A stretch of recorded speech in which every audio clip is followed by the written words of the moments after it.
Son las 6 de la mañana con 30 minutos, 6:30 minutos. ¿Qué tal? ¿Cómo están? Qué placer enorme saludarles. Bienvenidos una vez más a una edición de su programa Diálogo con Ernesto López. Vamos de inmediato a conocer desde luego diferentes puntos de vista con relación a temas importantes que hemos colocado esta mañana para poder analizarlos. En la primera parte está con nosotros Eduardo Escobar, director ejecutivo de Acción Ciudadana, con quien vamos a hablar acerca del avance en las propuestas de reforma constitucional que se han presentado desde el Ejecutivo y otros aspectos que están gravitando en la coyuntura actual. También estará con nosotros Oscar Pineda, investigador del Departamento de Estudios Legales de FUSADES. Así es que quiero darle la más cordial bienvenida a ambos. Eduardo Escobar, bienvenido, gracias por estar con nosotros. Buenos días, Ernesto, gracias por la invitación, siempre un gusto. Bueno, en su momento Oscar Pineda se incorpora, estará con nosotros vía Zoom. Queremos invitarlos también a la segunda parte. Vamos a hablar con Walter Cotto, diputado del partido Nuevas Ideas. Él es miembro de la comisión especial que investiga el tema de sobresueldos y específicamente toda la logística que también se está trabajando y preparando de cara a investigar más estos casos. Se tiene ya previsto para el día jueves contar con la presencia en el citatorio que ha hecho la comisión del ex vicepresidente de la República durante la administración del presidente Francisco Flores. Estará el doctor Carlos Quintanilla Smith, ya confirmada la presencia de él, para dar también su testimonio con relación a las indagaciones que está haciendo la comisión que investiga el tema de sobresueldos. Así es que Walter Cotto, diputado de Nuevas Ideas, estará con nosotros en la segunda parte del programa. Oscar Pineda ya está conectado con nosotros, bienvenido. Él es investigador del Departamento de Estudios Legales. Gracias por estar con nosotros. Bienvenido, Oscar. Muchas gracias, Neto. Un gusto compartir con ustedes. Bueno, sin duda alguna este tema de las propuestas de reforma constitucionales y específicamente la que está vinculada al tema de que el referéndum estará vigente si lo ratifica otra legislatura, que por cierto era parte de una no muy, digamos, una polémica que se generó a partir de un comunicado emitido por la comisión especial que investiga el caso, y lo cual llevó al vicepresidente de la República a aclarar que el procedimiento va a respetar la Constitución, y según lo publica esta información, voy a entrar ya con esta publicación que hizo el periódico El Diario El Mundo, donde se hace de que explica que el mecanismo de referéndum que se crearía para aprobar reformas constitucionales estaría vigente cuando una asamblea legislativa lo ratifique luego de que la inmediata anterior legislatura lo haya aprobado. Por lo menos en ese sentido vino y se hizo la aclaración pertinente de lo que se venía discutiendo. Pero me gustaría escuchar un poco la opinión de ustedes en el contexto en que se generó esto. Comienzo contigo, Eduardo. Bueno, en primer lugar yo creo que hay que señalar que este proceso de reforma ha sido bastante cuestionado y está siendo bastante cuestionado por el origen que tiene. Es decir, no es una propuesta desde las organizaciones de sociedad civil, desde movimientos de sociedad civil, no es tampoco iniciativa de partidos políticos, sino que es una iniciativa que nace del presidente de la República, que delega al vicepresidente para que haga este proceso de consulta y de propuesta de reforma. Cuando ya todos sabemos que el presidente de la República no tiene iniciativa en materia de reforma constitucional. El presidente solo tiene iniciativa en materia de reforma legal, de iniciativas de ley, etcétera, etcétera. Pero en tema de reforma constitucional no tiene ninguna facultad. Entonces, desde ahí ya viene cuestionado el proceso y también se ha estado cuestionando la intención. O sea, si lo que se busca es una acumulación de poder, eliminar controles interorgánicos, o sea, ¿qué es lo que se busca en realidad con esta propuesta? Y hasta este momento, pues solo se puede especular, solo se puede tener esa precaución porque no se ha conocido el proyecto, o sea, ¿qué es lo que al final se va a presentar? Y con esto último del sábado, domingo, que se dio a conocer el que hizo la aclaración pertinente. Yo la traje a colación porque es parte de lo último que se ha dado en ese contexto. En un primer momento hubo confusión porque no se sabía, porque el comunicado estaba mal redactado y daba a entender que o sea, daba esa interpretación también, se podía dar esa interpretación de que se iba a aplicar esta reforma para estas reformas, o sea, el referéndum para estas reformas, pero ya salió el vicepresidente señalando que se va a respetar el proceso de reforma constitucional. Entonces, ok, está bien si así se hace. Ya después podemos discutir si es pertinente o no el que se cambie la forma de reformar la Constitución y se introduzca el referéndum. Eso podría comenzar señalando. Interesante. Veamos también, Oscar, cuál es su punto de vista. Ahí teníamos la información que de alguna manera, como lo bien ubica Eduardo, pues vino como a poner un poco más en claro toda esta discusión y tal vez preocupación que había generado en su momento la edición de ese comunicado, donde dejaba un poco más entre duda, y ahora lo ponemos acá en perspectiva de cómo queda al final. Vamos a ver. Muchas gracias, Neto. Yo en este tema creo que hay que ver la perspectiva más amplia, y es que estamos hablando de 196 artículos de la Constitución los que se van a reformar, y uno de esos 196 es apenas precisamente este que trata sobre la reforma del proceso de reforma. Entonces, creo que hay que tener en cuenta el cuadro completo, y es que más que lo que nos están diciendo en este comunicado u otros comunicados que emite el equipo que ha formado el vicepresidente para impulsar la iniciativa de reforma a la Constitución, a delegación del presidente, por cierto, es que no nos están diciendo todo, Neto. No se está diciendo todo. Hay un capítulo que vamos a llamar Contraloría Social y vamos a tener estas instituciones, pero ¿qué garantías de independencia van a tener? ¿Qué funciones van a tener? Eso no lo estamos viendo todavía. Se está deslizando, porque esa es la palabra, o enunciando a la opinión pública que se va a cambiar el proceso de reforma a la Constitución. Uno de los 196 artículos, Neto, y todo lo demás no lo están diciendo todavía. Probablemente los tiempos van a ser demasiado cortos para que la sociedad estudie 196 artículos. Está previsto que el 15 de septiembre lo presenten a la presidencia de la República. Dicho sea de paso, que no tiene facultades para iniciar un proceso de reforma a la Constitución. Pero creo que el mensaje es eso, Neto. ¿Qué es lo que no se está diciendo? ¿Qué es lo que está pendiente de que la ciudadanía sepa? Sobre el mecanismo de referéndum para la ratificación, hay que decir que la gente ya participamos del proceso de reforma a la Constitución, y no podría ser de otra manera. Hay que tener en cuenta que elegimos a los diputados que toman el acuerdo, y más importante todavía, también elegimos a los diputados que ratifican ese acuerdo. De hecho, hay una sentencia que eso le llama una etapa referendataria del acuerdo de reforma a la Constitución. Y el segundo mensaje importante es que no siempre la inclusión de mecanismos de democracia directa, Neto, significa más y mejor democracia. Hemos visto precisamente que a veces se malutilizan estos mecanismos para manipular al pueblo y para acumular y sostenerse en el poder. A ver, ahí, entonces el punto aquí medular es estas 196 reformas que plantea todo el paquete como tal. Claro, es que ese es otro aspecto que plantea Oscar, la cantidad de reformas que se van a dar. O sea, prácticamente es emitir una nueva constitución. Sí, que estamos hablando de un casi 75%, según el cálculo. Claro, pero de los digamos, lo que hizo ruido el fin de semana pues fue precisamente el tema de que se iba a implementar un nuevo mecanismo de reforma constitucional. Esto creo yo que también, siguiendo con el tema de la reforma y el mecanismo, hay que tener en cuenta algo. Si bien el soberano es el pueblo y el que tiene que decidir la forma en que vive, porque eso es lo que hace un pueblo cuando se da una constitución, decide cómo va a vivir, cuáles son sus reglas, pero no hay que perder de vista que un pueblo debe de regirse siempre dentro de un marco de respeto a principios democráticos y de derechos fundamentales, en el marco de un Estado de Derecho. O sea, un pueblo no puede venir y vivir totalmente a su antojo, si estamos hablando pues de un pueblo que se apega al sistema democrático.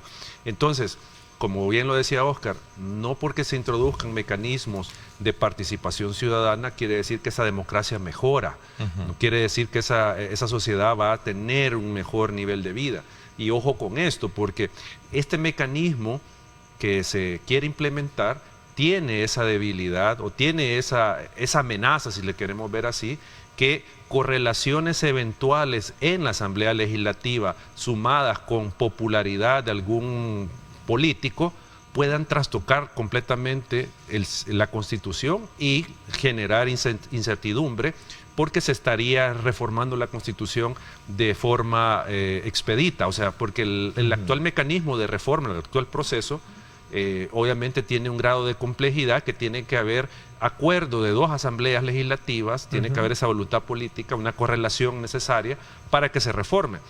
¿Puede decir alguien, eso ha entrampado reforma? Sí, pero ha sido un mecanismo de protección a la misma Constitución, que ahora quedaría a expensas de, como digo, una correlación eventual. Claro. Y que la ciudadanía pueda ser manipulada para aprobar una reforma. A ver, pero ahí está también, y elevo a colación de lo que estamos analizando, Manuel y también Oscar, y Eduardo, esta diferente formas de ver desde la perspectiva, como ustedes lo están planteando, a como en su momento la comisión o quizás el Ejecutivo lo está viendo. Porque para criterio de ellos, en su momento la Constitución hoy en día no está a tono con los cambios que a lo mejor en el mundo se necesitan. ¿Qué tipo de cambios? Ahí está la discusión, porque ustedes de alguna manera, y lo dejan entrever, de que la mala experiencia que se ha tenido cuando se han hecho este tipo de reformas ha traído consigo situaciones más colaterales, negativas para una sociedad que para otras cosas, ¿no? A ver, Manuel. Oscar, sigo con el nombre de Manuel. A ver, Oscar. Neto, qué cosas son esas. Pero bueno, yo creo que sobre la perspectiva de, bueno, quizás cerrando la idea del referéndum, bueno, lo que el vicepresidente dijo es lo obvio. No hay otro mecanismo que sea jurídicamente posible para reformar la Constitución actualmente que seguir el 248 y por lo tanto que una siguiente legislatura lo ratifique. Y en cuanto a la noción de modificar la Constitución, obviamente, Neto, las constituciones no son estáticas en el tiempo y la nuestra tampoco lo es, pero hay muchos requisitos que se deben cumplir para cambiarla, y más importante aún, hay cosas que no se pueden cambiar. Hay cosas que no se pueden cambiar. En segundo lugar, y esto es sobre precisamente la idea de modernidad, hay una idea que sostiene que si lo que se pretende lograr con las normas constitucionales no se ha conseguido porque no se respetan o porque no se cumplen, pongamos por ejemplo independencia judicial, independencia de la Sala de lo Constitucional, pues bueno, no se ha cumplido porque hubo un golpe de Estado el 1 de mayo, es tan claro como eso, no porque el diseño institucional esté equivocado. Y con esto lo que quiero decir es que si lo que se ha conseguido no se logra porque la Constitución no se respeta, hay que trabajar primero en el respeto de la Constitución y después trabajamos en qué cosas sí hay que cambiar, que las puede haber, ciertamente. Y el segundo punto en esta misma línea es quién y por qué quiere cambiar la Constitución. Acá sabemos que la quiere cambiar el presidente de la República, no sabemos por qué, porque los comunicados son breves, porque los comunicados no explican el propósito. Entonces, hay que tener en cuenta todos esos elementos. Todo aquello que se pueda cambiar, Neto, por vía de una ley que no necesite reforma a la Constitución, pues bueno, se cambia por una ley, por ejemplo, derecho al agua, derecho al medio ambiente, todo esto perfectamente se puede incluir en una ley. Entonces, la Constitución es tan importante para la gente, Neto, tan importante para todos nosotros, que al final tiene un procedimiento de reforma reforzado y aspira a la estabilidad, a que sean las normas que nos rigen y sobre todo aspira a que se cumpla. Y creo que ese es el área más importante en la que hay que trabajar. Oscar, a propósito, uno de los objetivos que busca, según lo hemos logrado constatar con toda esta, digamos, iniciativa de reformas que se han planteado en esta comisión especial, en esta comisión ad hoc, es que buscan modernizar el Estado y proponer que sea el pueblo quien a través de un referéndum ratifique las reformas a la Constitución de la República y no la Asamblea Legislativa. Ese fue uno de los puntos claves del comunicado que lo planteaba y que después llevó a eso. Pero en el fondo, saquemos lo que ya está aclarado, si no veamos el tema de cómo poderla actualizar o modernizar, como es el término que a lo mejor soslaya un poco. y que deja entrever en qué consiste, o la pregunta en qué consiste ese tema de modernización, Oscar. Ese es precisamente con lo que iniciaba Neto la intervención, la primera intervención, y Sí. es que no tenemos claro todavía qué es lo que se entiende por modernizarla, porque hay, si yo no me equivoco, 3 o 4 comunicados desde el 16 de junio que se inició con el proceso de redacción de las reformas.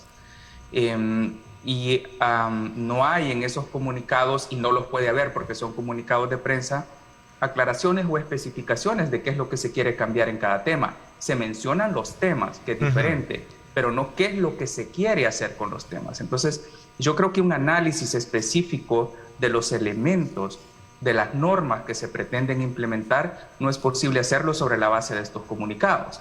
Ahora sí, hay cosas que aplican a todo proceso de reforma que sí se pueden decir, y el primero es el principio de pluralismo en la discusión de estos temas. La comisión, como la llamas, en la página oficial dice equipo ad hoc. No es una comisión legislativa, que es el seno natural donde se discuten las reformas. Es un grupo de trabajo del órgano ejecutivo para el órgano ejecutivo. Muchos de los invitados a esta comisión fueron ministros, fueron funcionarios del gobierno. Entonces hay que tener en cuenta que esta comisión marcó la agenda, esta comisión determinó a quién se quería escuchar, y es una comisión del Ejecutivo, hay que decirlo con todas las palabras, y por lo tanto sin pluralismo político. Entonces la visión que reflejan estas reformas es lo que este equipo quiere reflejar. Se abrió una página web para recibir opiniones, pero estas opiniones las ha sistematizado el equipo ad hoc. Entonces, pluralismo no tiene esta comisión. Y el segundo tema es legitimidad. La está promoviendo el órgano ejecutivo que sistemáticamente ha violentado la Constitución. Y esto no lo digo yo, no lo decimos nosotros, lo dicen la Sala de lo Constitucional, que el año pasado declaró varias sentencias, numerosas sentencias de inconstitucionalidad sobre violaciones a la Constitución y a derechos fundamentales, desobediencias a esas resoluciones para insistir con los temas. Recordemos, por ejemplo, los varados, que se ordenó créese un plan y la seguían dilatando. Entonces, la Procuraduría para la Defensa de los Derechos Humanos. Entonces, por un lado no hay pluralidad, y en el otro sentido no hay legitimidad en el ejercicio de esta función, en cuanto que proviene del órgano ejecutivo que ha violado sistemáticamente la Constitución. Entonces, creo que hay dudas razonables sobre qué es lo que se pretende y dudas razonables que no se han aclarado. A ver, yo creo Eduardo, que sumando a esto hay que tener en cuenta algo. Las constituciones traen una vocación de permanencia, o sea, de regular durante mucho tiempo a una sociedad. Tenemos casos por ejemplo, la Constitución de Estados Unidos, la Constitución de México, que son constituciones que tienen muchos años y que, pese a los cambios sociales, continúan regulando, continúan normando la vida en sociedad de estos países. Entonces, ese argumento de que nuestra Constitución, porque es del 83, ya está desfasada, y de hecho aquí en tu programa lo dije, Neto, una vez, eso es un argumento que se cae por su peso. ¿Por qué? Porque en primer lugar, si al final tenemos que cambiar alguna interpretación, algún alcance de una norma constitucional, eso se puede hacer vía tribunales constitucionales. Por ejemplo, la Sala de lo Constitucional es la que puede ampliar el alcance, la lógica de una disposición constitucional. Igual los jueces de la República pueden hacer eso. Entonces no se necesita una reforma constitucional para poner al día la Constitución. Y aquí, por ejemplo, y siempre pongo este ejemplo porque este es muy claro. En la Constitución no está el derecho de acceso a la información. Ese derecho no está. Y ese derecho ha sido tutelado por Sala de lo Constitucional en diferentes procesos. Y no está en la Constitución. ¿De dónde sale el derecho de acceso a la información? De la interpretación que hace en primer lugar el legislador, luego Sala de lo Constitucional, que terminó tutelando el derecho. Entonces, si nosotros queremos establecer nuevas regulaciones o nuevos alcances a las normas constitucionales, por la vía de la interpretación se puede hacer, que esa es una, o por la vía legal, emitir leyes que desarrollen los derechos. Entonces, no necesita una reforma constitucional para ampliar esto, más allá de que hay unas cosas que hay que cambiar. A eso quería llegar, porque de alguna manera también, y estoy recogiendo, y ese es en mi calidad de estar moderando un programa de esta naturaleza de opinión, ¿verdad? He escuchado también de otros abogados manifestar que es importante también ratificar y poner al día algunos aspectos que la Constitución misma no garantiza. Y ahí te puedo poner, ya tú pusiste el tema del acceso a la información. Hablábamos de otros aspectos que tienen que ver con, por ejemplo, el derecho al agua, por ejemplo, ¿verdad? Claro, como decía, hay cosas que hay que ajustar en la Constitución, pero mucho se puede lograr, como digo, vía ley, una nueva ley, o reformar las que están, o la interpretación de los tribunales constitucionales. O sea, que es el otro tema, Tribunal Constitucional. Claro, claro, y esa es una vía de ampliar el alcance de una norma constitucional. Pero el punto, Ernesto, es que más allá de aspectos puntuales que se deban de reformar, hay otras vías para evitar una reforma constitucional, estar tocando la Constitución. Porque hay que tener en cuenta algo, y solo con esto termino, Ernesto, sí, que estamos hablando de la narrativa del gobierno. Esto de la reforma constitucional es parte de esa puesta en escena del gobierno de refundar la República, los 200 años, acabar con el pasado. O sea, en eso se encaja esta reforma constitucional, más que por una necesidad, es para consolidar el régimen que actualmente tenemos. Esa es la lógica de la reforma constitucional. Es el temor que hay en este momento. Sí, y que me imagino que cuando comencemos a conocer la reforma se va a ir consolidando. Veamos lo que introdujeron ayer en la Comisión de Legislación y Puntos Constitucionales, una reforma para blindar toda la información pública, para volverla reservada. Entonces, ¿de qué estamos hablando? O sea, si uno puede decir, mire, el gobierno está legislando, está proponiendo reformas y su bancada las está aprobando para restringir información, ¿qué podemos esperar de una reforma constitucional? ¿Cuál va a ser el sentido de esa reforma? Entonces, ahí es donde está la preocupación para la ciudadanía. Ok, Oscar, a ver, veamos, siempre bajo ese mismo énfasis de lo que estamos hablando. No, la verdad es que creo perfectamente coincidir con la idea de que los temores son esos, que atrás de la reforma, obviamente cuando se han hecho en Latinoamérica, y esto tampoco hay que descubrirlo, reformas a la Constitución para consolidar el poder, la propaganda y la información que fluye sobre esto no es vamos a cambiar la Constitución para consolidar el poder y retener el poder.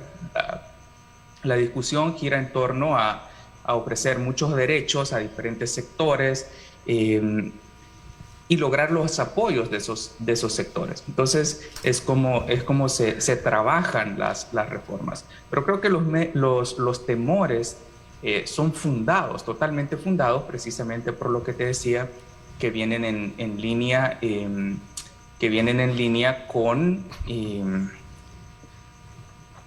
un gobierno que ha violado sistemáticamente la Constitución, y vienen en una línea que es él precisamente el que promueve la reforma. ¿Qué piensas de esa declaración que hiciera el arzobispo Escobar Alas, donde dijo que han participado en algunas mesas de trabajo con el equipo AJOT a través de una persona laica, experta en los temas, sobre estar de acuerdo en que se reforme la Constitución? De esa declaración, ¿qué ves? Muy lamentable esa declaración de... ¿Por qué razón? Dime. Hasta muestra ignorancia. O sea, porque él dice que no le importa que se aprueben las reformas por esta vía. O sea, esa es una declaración, referéndum. Sí, muy aventurada, o sea, sin un análisis legal de las implicaciones que esto tiene. Y por lo que decíamos, el tema de un partido político o una correlación tiene mayoría en la asamblea, aprueban una reforma ad hoc a lo que necesitan y luego lo someten a que lo considere la población, y si tienen las herramientas de manipulación, etcétera, como lo hemos visto que tiene este gobierno, aprueban esa reforma y complican todo esa temática. O sea, eso es lo que puede pasar. Yo te decía de que he escuchado anteriormente en este mismo debate algunas posturas de abogados que insisten en que en el país debe existir un tribunal constitucional, por ejemplo, ¿verdad? Que es una figura que no se contempla. Retomo lo que decía Oscar. O sea, ¿para qué un tribunal constitucional si no se respeta la sala de lo constitucional que tenemos, que juega ese rol, tiene ese papel, si no se ha respetado y se le dio golpe de Estado? O sea, ¿qué cambio va a haber si ponen un tribunal constitucional? A menos que sea un tribunal que me responda a mí y que tenga afinidad conmigo. Ahí sí les va a funcionar. O sea, creo yo que no hay el que... país ha estado bien a tu criterio y también, Oscar, bajo esa, digamos, lógica de trabajo que ha tenido la Sala de lo Constitucional, donde se concentra, digamos, ese poder de decisión constitucional y no reconociendo la experiencia ampliada que han tenido otras sociedades como Guatemala, que tiene, donde logran dirimir ese tipo de impases que en algún momento, insisto, estoy de alguna manera recogiendo insumos y esto para que no se me vea como estar, digamos, como tomando defensa de lo que se quiere hacer. Se lo he escuchado a muchos abogados, ¿verdad? Yo solo algo breve. Yo creo que obviamente hay que mejorar el funcionamiento de Sala de lo Constitucional. Una nueva ley de procedimientos constitucionales que se tenía en estudio para mejorar, insisto, el funcionamiento, no para cambiarla. Eso es lo que puedo decir y Oscar no sé qué más puede. No, Oscar, creo que la premisa que recogías, Neto, precisamente es imprecisa, porque un tribunal constitucional separado, porque ese es el punto de la Corte Suprema de Justicia, no es una experiencia ampliada, sino que es un modelo diferente. Ok, te la aclaro, no es una precisión mía, la he recogido de la versión de otros abogados. Por eso decía, la que ha recogido Ernesto, la que ha recogido usted es imprecisa, porque solo es un modelo diferente. El Salvador tiene un tribunal constitucional con plenas facultades para defender los derechos de las personas y ha sido el principal freno a los abusos de poder en los últimos 11 años, por lo menos, en los últimos 12 años, Neto. Transformaciones importantes en el alcance de los derechos de las personas han surgido desde la Sala de lo Constitucional. Y eso lo que evidencia es que el problema no es del modelo, el problema es del funcionamiento independiente de la Sala. Ese es el verdadero tema. Entonces, un nuevo tribunal constitucional ciertamente va a necesitar primero su propia burocracia de base, una oficina de contrataciones, una oficina de acceso a la información pública, una oficina de todos los elementos que necesita una nueva institución.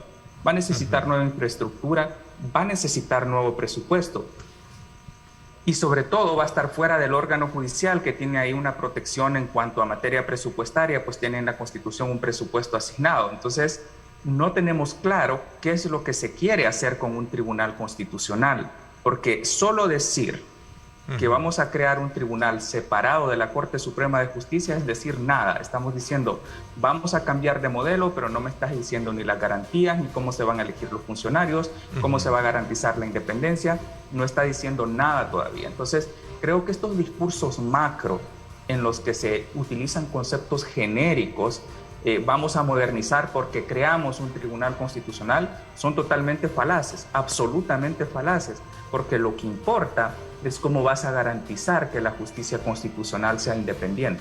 Eso es lo que realmente importa. Bueno, esto de alguna manera también va en consonancia, lo decía el ex magistrado de la Sala de lo Constitucional, Rodolfo González, decía, no es compatible que una sala esté dentro de la Corte, porque como tribunal juzga los casos y dentro de la Corte se ven otros temas, que yo creo que era algo parecido tú mencionabas, Eduardo. Sí, es que, como digo, hay algunos aspectos que hay que regular para evitar, digamos, por ejemplo, estos conflictos que se puedan dar, pero de hecho ya tenemos mecanismos. Si un magistrado de Sala de lo Constitucional en Corte Plena conoce un tema que está dentro de la sala, que eventualmente puede excusarse. O sea, hay mecanismos, pero en el fondo es, y creo que Oscar lo decía, ¿para qué un nuevo Tribunal Constitucional si ya tenemos uno? Ya está ese tribunal. Y si dicen, es que es por independencia, pues bueno, ¿qué muestra de independencia con el golpe de Estado y poner a sus magistrados? O sea, entonces no es el tema, el diseño o el modelo de tribunal, sino que cuáles son las garantías de independencia que se le han dado. Ese es el problema. Ok.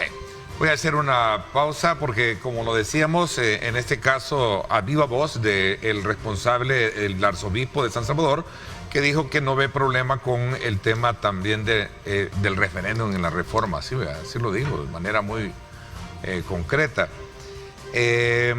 Vamos a hacer una pausa y regresamos con más. Gracias por estar con nosotros, a usted que nos está enviando sus comentarios.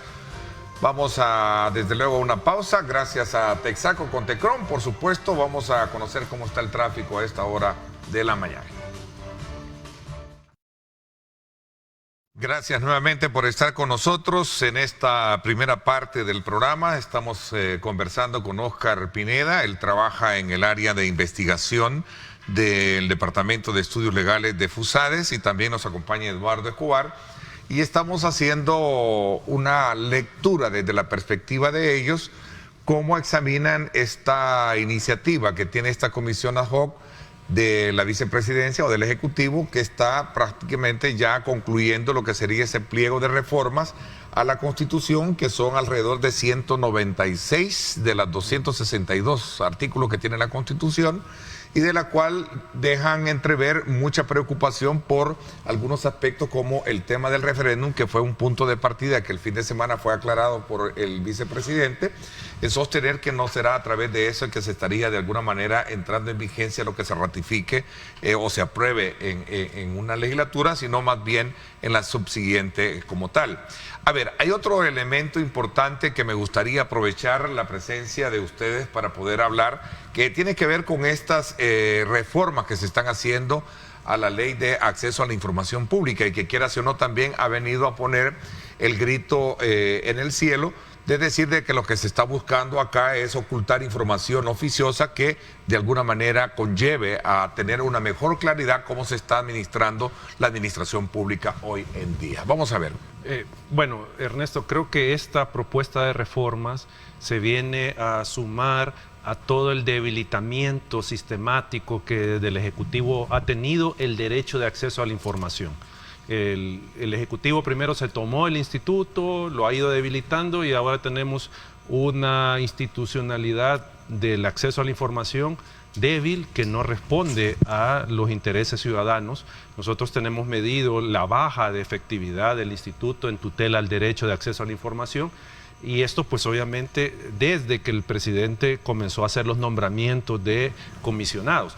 Ahora se suma esta iniciativa del presidente de reformar la ley de acceso a la información, que tiene varios aspectos preocupantes, y uno, creo yo, que hay que mencionar que la Asamblea Legislativa está teniendo malos procesos administrativos referente a las piezas de correspondencia, porque la pieza que entró no es la que al final está en la comisión, y ahí tendría que explicar la Asamblea Legislativa qué pasó con eso, porque la reforma que entró ya desapareció uno de los artículos que se quería reformar, que era lo de las declaraciones de probidad de los funcionarios. Eso iba en la primera pieza de correspondencia, en la que ya está ahí en Asamblea y que está en la comisión, ya no aparece el tema de la declaración de probidad, a menos que la hayan cambiado de nuevo, no sabemos, porque están jugando con la seguridad jurídica de una manera muy burda. Pero bueno, el punto es de que lo preocupante de la reforma es, a nuestro juicio, que se debilita todavía más el derecho de acceso a la información. ¿Por qué?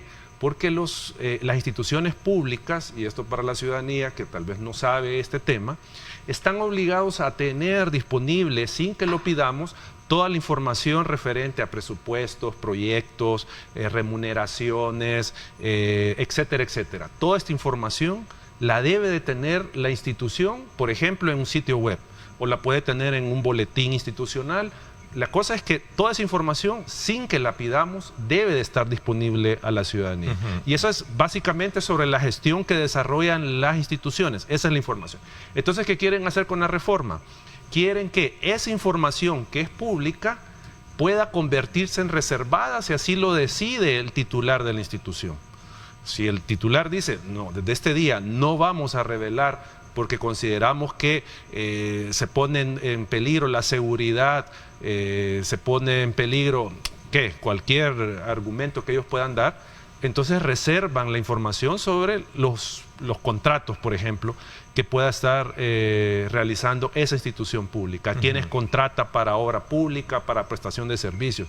Eso lo pueden convertir en información reservada. Y esto lo puede hacer desde la presidencia, los ministros, la Asamblea Legislativa, la Corte Suprema, hasta las municipalidades. Entonces, ahí se acabaría el derecho de acceso a la información.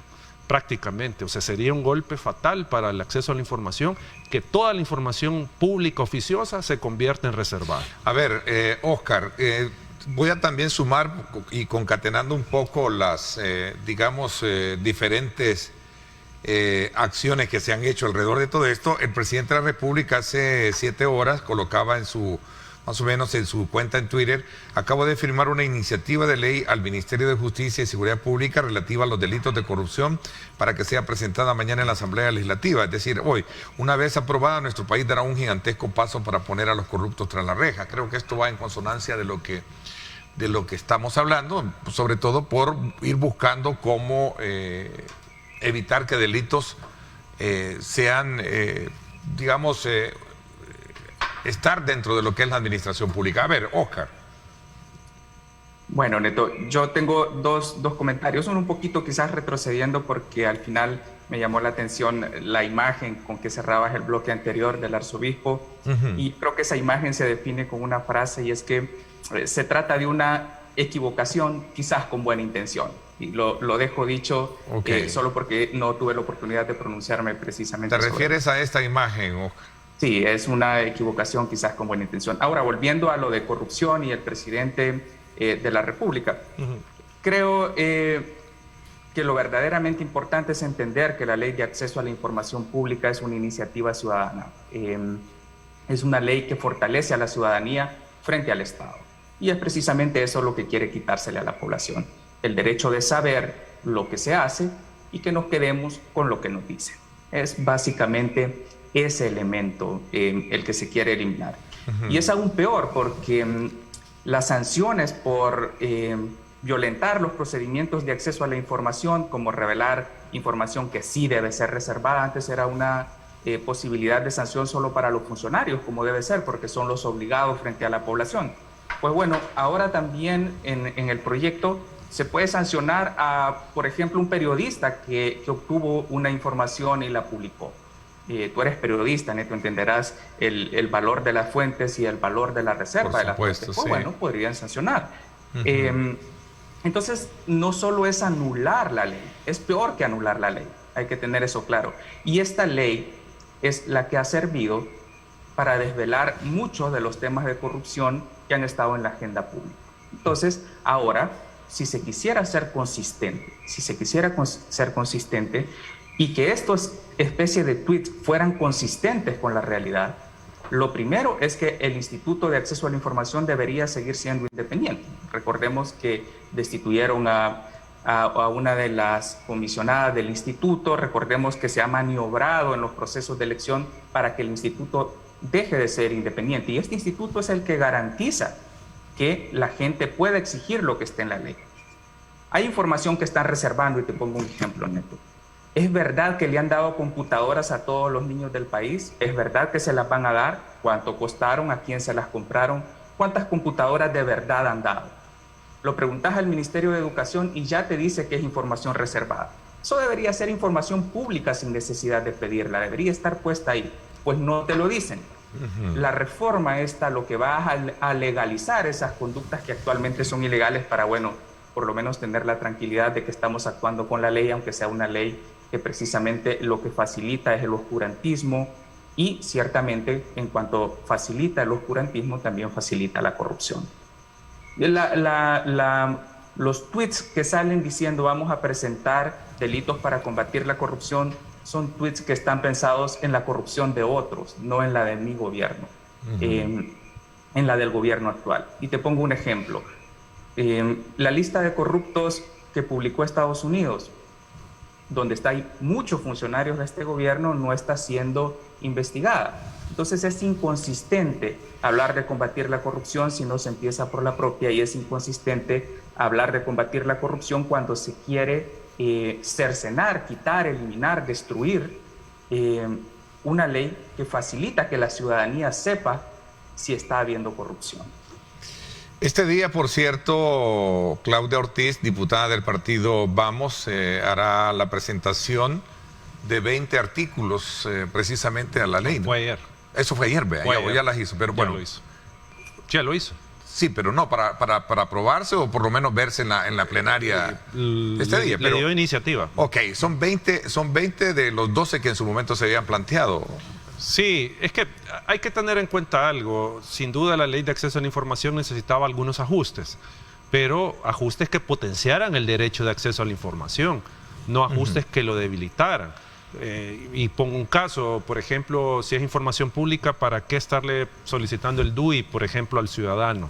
Por mencionar un caso. Otra reforma que consideramos debía hacérsele a la ley tiene que ver con quién emite el reglamento. El reglamento, a nuestro juicio, no lo debería emitir el presidente de la República, lo debería emitir el mismo Instituto de Acceso a la Información. Ese tipo de reformas son las que se debían de impulsar, no aquellas que debiliten, porque el punto acá, y esto es para la ciudadanía, les están quitando una herramienta para que usted conozca por qué el alcalde no ejecutó el proyecto que le dijo en la campaña. Porque esa información la van a reservar. Entonces, digamos, más que un golpe en abstracto al derecho de acceso a la información, es un golpe al ciudadano, que no va a conocer las razones de por qué un funcionario hace o no hace las cosas. O sea, es una regresión a tu criterio lo que están haciendo en el tema de la información. Volvemos a 1992, hasta a ese nivel es esta reforma, porque quedaría pues sin acceso a la ciudadanía información vital sobre la gestión que hacen los funcionarios. Bueno, uno de los puntos claves en todo esto, y lástima que el tiempo se nos esté yendo, es el tema de la declaración patrimonial de funcionarios, por ejemplo, ¿no? Eso lo quitaron. ¿Sí? O sea, lo quitaron, pero por la vía de la sala de lo contencioso y corte plena, lo están impulsando para que esas declaraciones sean reservadas. ¿Cuál es la expectativa alrededor, ya para ir un poco en el análisis concluyente, Oscar? ¿Y qué es lo que esperan? ¿Sobre qué, Neto? Especialmente en lo que esta discusión nueva de las reformas a la ley de acceso a la información pública y lo que se viene también con la propuesta de la Comisión ad hoc, que es el tema principal por el cual nos hemos reunido esta mañana. Yo creo que el tema de la ley de acceso a la información pública es bien sencillo. Son reformas que nunca deberían siquiera haber sido propuestas. Si se quiere ser consistente con el discurso de combate a la corrupción, no se le puede quitar a la población la herramienta de luz, la herramienta de saber qué es lo que pasa y de exigirlo, no solo de que la ley lo diga, sino la posibilidad de exigirlo que está en el Instituto de Acceso a la Información. Entonces creo que sí. esto. Y en el proceso de reforma a la Constitución creo que lo más importante es honestidad. Que se espere es honestidad. Es muy difícil de exigir honestidad en los contextos políticos, pero creo que la ciudadanía la merece, saber por qué quiere el Ejecutivo reformar la Constitución. Creo que eso es lo más importante. ¿Cuál es el verdadero propósito que hay detrás de una iniciativa que promueve, de hecho, sin que la Constitución le haya incluido en el proceso de reforma a la Constitución? Oscar, gracias por habernos acompañado, gracias a Busades también por facilitarnos la postura en relación a estos temas que son necesarios, colocarlos también bajo la mirada y la discusión de lo que en este programa a diario tenemos. Gracias por habernos acompañado, Oscar. Es un gusto. Gracias también a ti, Eduardo, por estar siempre dispuestos también a darnos tu punto de vista con relación a esto. No, gracias, Ernesto, un gusto, siempre. Muchísimas gracias. Nos vamos a la pausa y vamos desde luego a comerciales y luego regresamos con más. Acompáñanos.